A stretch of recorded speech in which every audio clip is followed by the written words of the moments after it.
Welcome to this presentation of the Rotary Club of North Bethesda, Maryland, USA. Our club was established in 1974.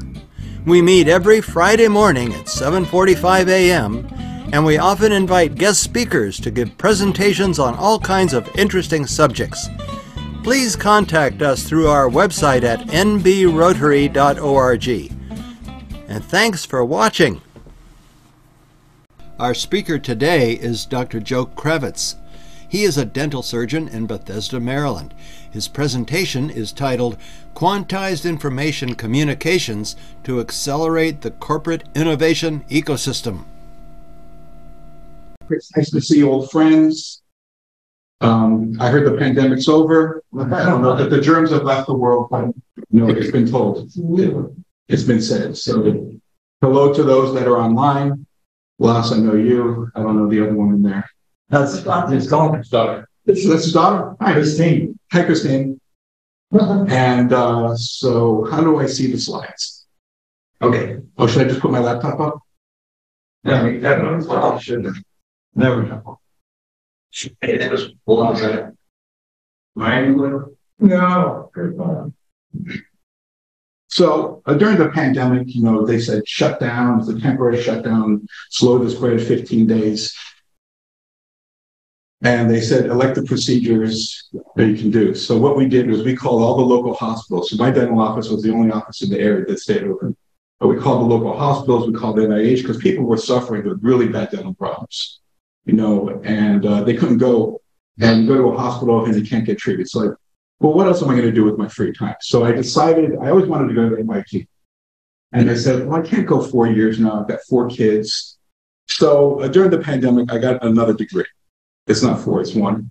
But it's my 6th degree, and it's on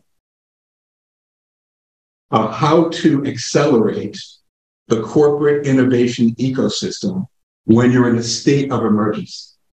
It's like you're on a boat in the water, and you have an emergency, but there's nothing else around. How do you develop this quicker? So in the government, they call it a transformational, regenerative way of looking at it. And the government was willing to take chances on innovations with a younger scientist, not so young anymore, but younger than the other folks. And they give you a year. Here's an idea, you pitch it to a board, and they look at it. So we're going to talk about one of those today. But the title of this is called Quantized Information. Does anybody here know anything about quantum mechanics or physics here? No, very small amount. Very small. Okay, well, we're not going to talk much about it, but it's the basis of communicating information to humans or non-humans, mammals. How do you send information that can do good things? So I'm going to I'll run through it. So my wife and I, we started a new company. It's called Veller, and it's an aerospace company.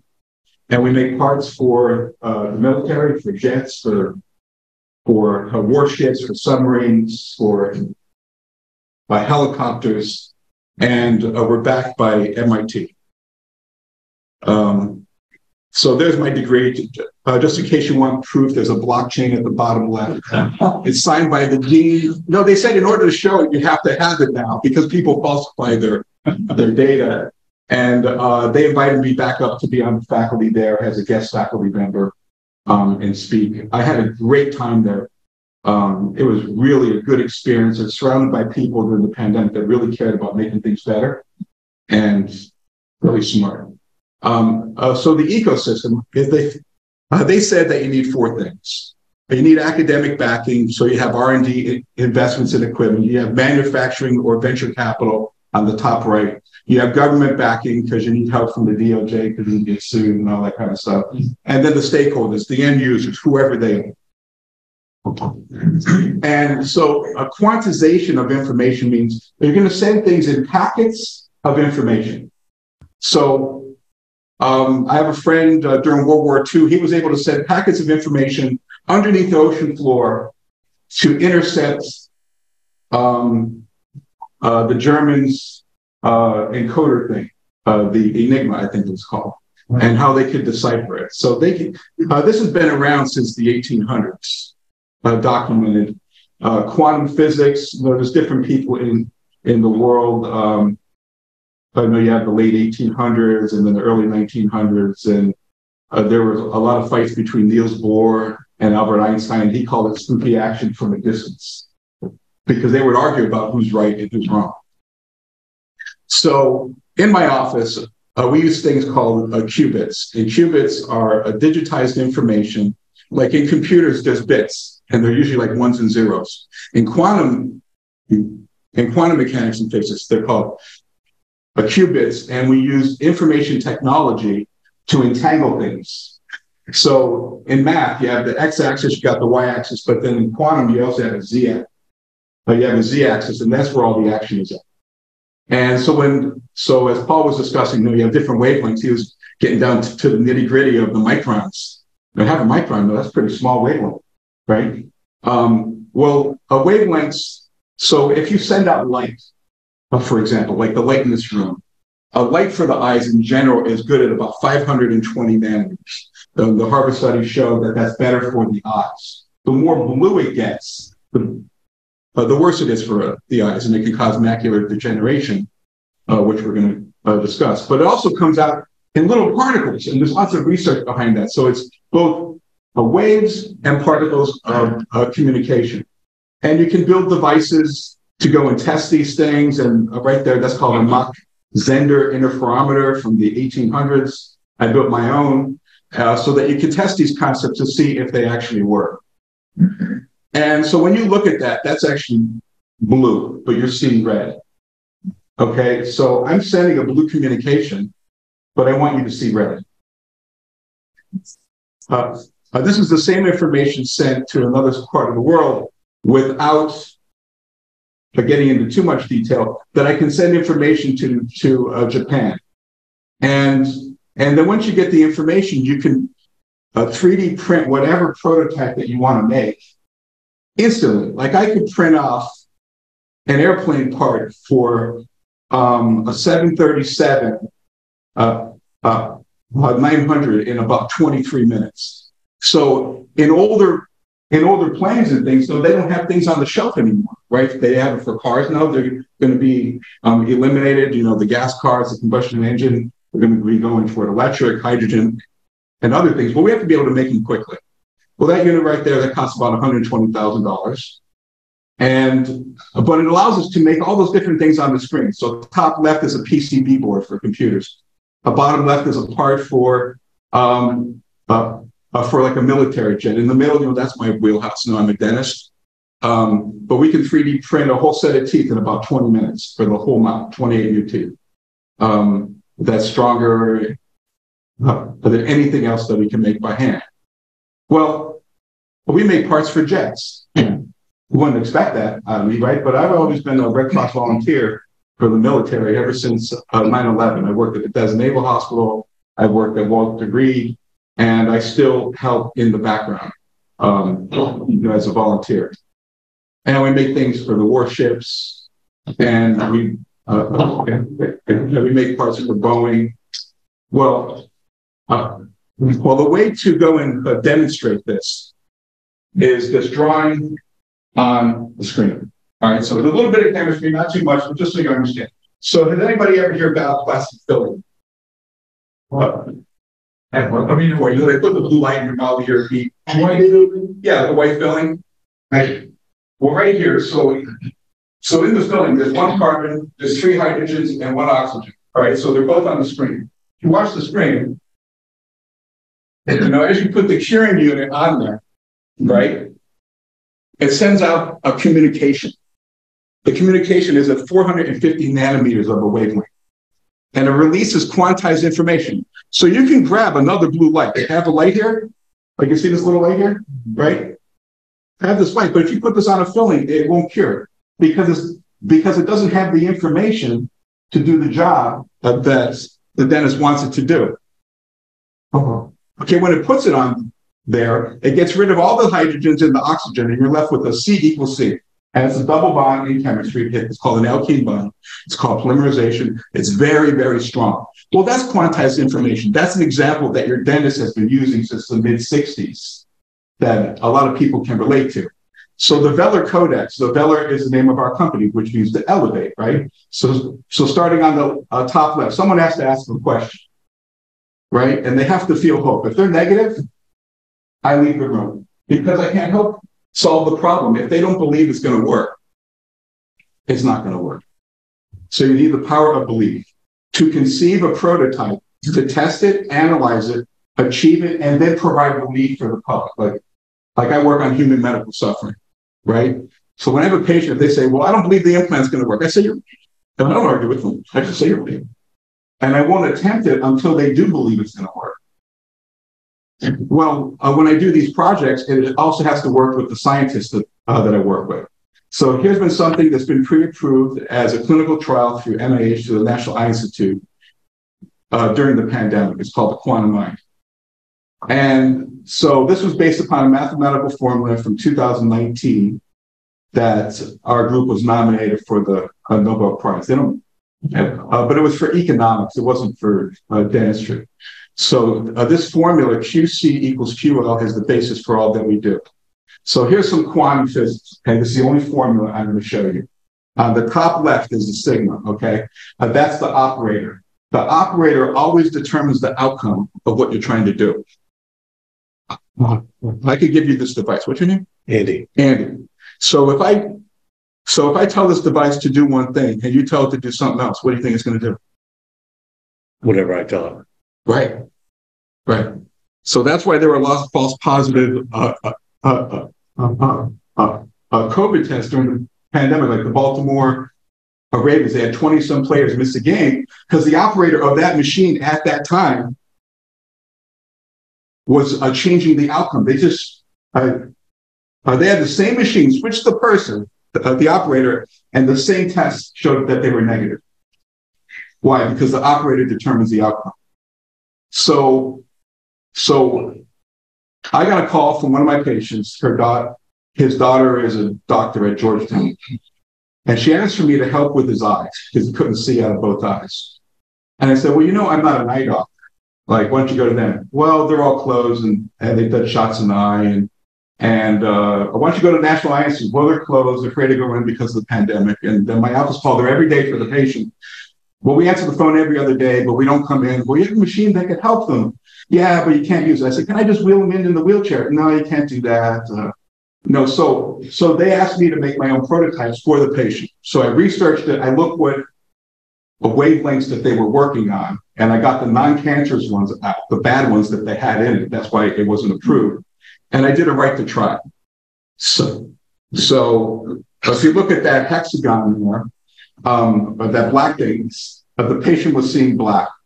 And so Veller provided some help through communication on the blue arrow to regenerate the eye in the middle, with the National Institutes of Health and the National Eye Institute backing us to regenerate the retinal cells in the eyes. So what that did was that improved the person's vision, their life, their systemic health, and their knowledge. And I agreed to share because they thought it was going to be, because if you restore vision on a blind person, they said that you're going to win the Nobel Prize. I said, there's no guarantee of that, but I agreed to share it with them, even though they didn't really do much with it, but that's okay. But they helped back us. Where QC is the quality of communication. QL is the quality of life or the quality of light, okay? And so in a situation like this where the patient can't see, the quantum eye innovation is a small handheld device. And there's various units based upon what you have to do. The patient has a dry eye related, macular age related degeneration, which they can't see, which is the #1 reason for blindness in the US. And so this was something that we wanted to provide more access to people so they didn't always have to go see an ophthalmologist. It's not a diss on them, but if we can make it that if they had some training modules and they got certified in it, that nurses can do it. They can go to home care because the people that are blind in both eyes can't drive. The hardest thing to access to care is getting to the facility I know on a regular basis, and it's painless. And after three, and after 18-second treatments, the patient can see. I got lucky. I didn't know if that's going to work. I studied it. We talked about your knee and stuff for years. Like, oh, that didn't work, right? Right. But I don't quit. So we worked on other things. So we switched to the eye because it was born from love. Like, we donated all the treatment. None of this was done for any money. So looking at the eye anatomy, that red bulb there with that blue, with the blue rectangle coming from the left, that's the device. So you point it at the eye. It aims at the retinal cells in the back of the eye. There's two types of retinal cells. Ones that see color, they're called cones. Ones that show black and white, they're called rods. So in dentistry, we need rods and cones for the dentist to match the color of your tooth. If the dentist keeps matching it and it doesn't match, it's because they can't see color. The color one. So the quantum eye has greatly improved by quantized information to send to the eye. 14 patients have been treated so far, whether it's one eye or both eyes, and they can still see even after 2 years. So I'm like, well, I got to show that it's working, right? So then I worked on patients that were deaf. And so on the left there, you see that a white, more vertical line there? Right. So I invested in a cone beam CT scan, which takes a scan of your body from the top of the lungs to the top of the brain. And it can measure down to 0.05 microns. Isn't that pretty good? 0.05 microns. So this is digitized, quantized information. So there's a device here that's pointing at the person's ear. Okay. And so there she is. So she can't hear out of one ear. Betty, what? You know, it makes treatment more difficult because you have to look at their lips, they have to do this. So I made a device to put on her ear. I held it there with a hairpin. It's a right to try. It's all donated. And so this device spins around her head. It takes 1.9 seconds. And this is a CT scan of her skull. Okay. And so I'm looking at information that a lot of people don't know what to look at. But when I put a special filter on it, this shows the physics of her ear, like her eardrum connect. Her ear is receiving the quantized communication. I think that's a miracle. I'm like, no one's ever showed that you can record that it's actually doing something. I could take a flashlight, right? Look, I can take this light right here. And I can point it in, there's purple and there's red and then there's blue. And I could buy it on Amazon. Oh yeah, I know, look, this is going to restore things. No, it's not, because it's not programmed by the operator to do that job. So she has a bunch of implants. So I'm looking at implants, but I'm also restoring her hearing. So here's the device, and air should be black like this, right? But this is the quantized information coming to her ear. And if I blow it up, like this should be all black. So this is showing that the communication is being received. And I can do it also for the brain. So if you're looking at this is like your head like this. And the nose is up here, and these are your sinuses. And so I put a device here. And you can see like these streaks. You see these streaks right there like that? If that's going through her maxillary sinus and it's not going through the other side, because I said stop here. Okay? So I had to call by different names because the nefarious fellows trying to get into my laptop all scanning things. When you're working on a new innovation, they're all native from overseas. And so here's a way to kill a virus. Here's an example. So the virus anatomy, it has an envelope around it, got a capsid on top. And I have a device that you point it at. Okay, and they activate the virus. It actually deactivates and it dies immediately, but within a femtosecond. Paul, you know how much a femtosecond is? In minus 15 seconds. Right. It's about a millionth of a second. Okay. So so I had these devices for our country like the day of the pandemic because I've been using them for years, but I don't want to get the flu. But my job's like the worst job for that, right? I'm here. I've been around thousands and thousands of COVID patients in my chair. I was a vaccinator.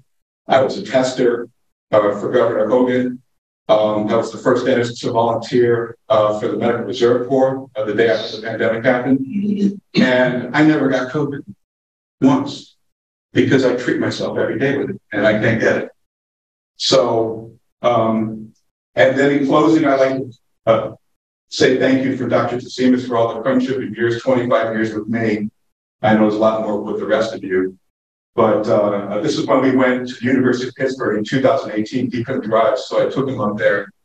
And the highest award at the University of Pittsburgh is called the Tasimas Laufer Award. So that's Dr. Tasimas when he was younger. That's Dr. Laufer, who was his teacher when he got his first master's.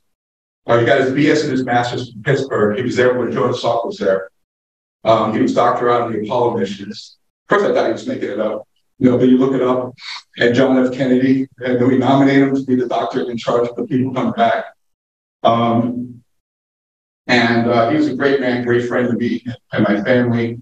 We're standing in front of the school. We're meeting with the dean that day. I'll say thank you to him. And if anybody have any questions, I'll be glad to take them. I have about 8 minutes. So how many devices are there involved in this presentation? Is it more than one, or is it just the same principle? Oh, I have over 100 different things. So I have one for dementia, Alzheimer's, blindness, deafness, one for the SA node of the heart, which is an alternative to a defibrillator, one for the pancreas to reverse the effects of diabetes. I have one for the bloodstream to reverse the effects of sickle cell. I have a lot of patients on sickle cell anemia, and it's a devastating disease. And there's no active treatment that makes it better. So there's a lot of things that it can be used for. Even for something like sickle cell. It allows it to reverse the effects where the hemoglobin and the red blood cells can carry oxygen. It's low, they can break it down, the red cell going on with sickle cell. Yeah, I know you're an expert in that area. We can discuss that. I'm wondering what Chris could do to stop that effect. I don't have all the answers because I'm just a dentist, but I know that the patients have had to bring all their symptoms reversed.